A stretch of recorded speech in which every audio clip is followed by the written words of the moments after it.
கோவை ராமநாதபுரம் நஞ்சுண்டாபுரம் சாலையில் வாகனம் மோதி நடுரோட்டில் ஆபத்தான முறையில் அறுந்து விழுந்த போலீஸ் கண்காணிப்பு கேமரா ஒயர்களை ஊழியர்களுக்காக காத்து இருக்காமல் சரி செய்த கோவை ராமநாதபுரம் பகுதி போலீசாரின் மக்கள் சேவை தற்பொழுது சமூக வலைதளங்களில் பாராட்டுகளை குவித்து வருகிறது.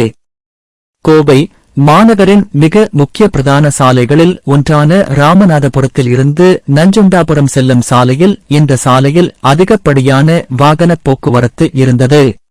அப்போது அந்த வழியாகச் சென்ற அடையாளம் தெரியாத ஒரு பெரிய வாகனம் சாலையில் உயரத்தில் இருந்த போலீஸ் சிசிடிவி கண்காணிப்பு கேமராவின் கேபிள்கள் மீது பலமாக மோதியுள்ளது.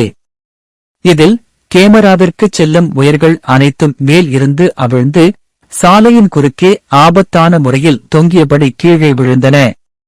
இதனால் அந்த சாலையில் வந்த பேருந்துகள், கார்கள் மற்றும் இருசக்கர வாகனங்கள் போக்குவரத்தும் இடையூறாக இருந்தது. ஒயர்கள் அவிழ்ந்து விழுந்ததால் விபத்து ஏற்படும் அபாயம் நிலவியதை உணர்ந்த அருகில் இருந்த பொதுமக்கள் உடனடியாக இதுகுறித்து கோவை ராமநாதபுரம் காவல் நிலையத்திற்கு அவசர தகவல் தெரிவித்தனர். தகவல் அறிந்து சம்பவ இடத்திற்கு ராமநாதபுரம் காவல் நிலையத்தைச் சேர்ந்த காவலர்கள் விரைந்து வந்தனர். பொதுவாக இதுபோன்ற கேபிள் ஒயர்களை சரி செய்ய தொழில்நுட்ப ஊழியர்களை வரவழைப்பதுதான் வழக்கம்.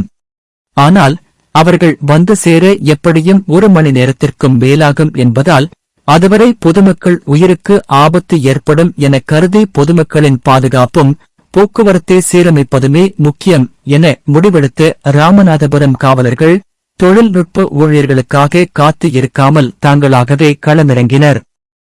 அங்கு கீழே அவிழ்ந்து கிடந்த கனரக ஒயர்கள் அனைத்தையும் மேலே இழுத்து கட்டும் பணியில் ஈடுபட்டனர். காவலர்களின் இந்த அதிரடி மற்றும் துரித நடவடிக்கையால் சில நிமிடங்களிலேயே ஒயர்கள் அனைத்தும் மேலே கட்டப்பட்டு அந்த சாலையில் போக்குவரத்து முழுமையாக சீரமைக்கப்பட்டது.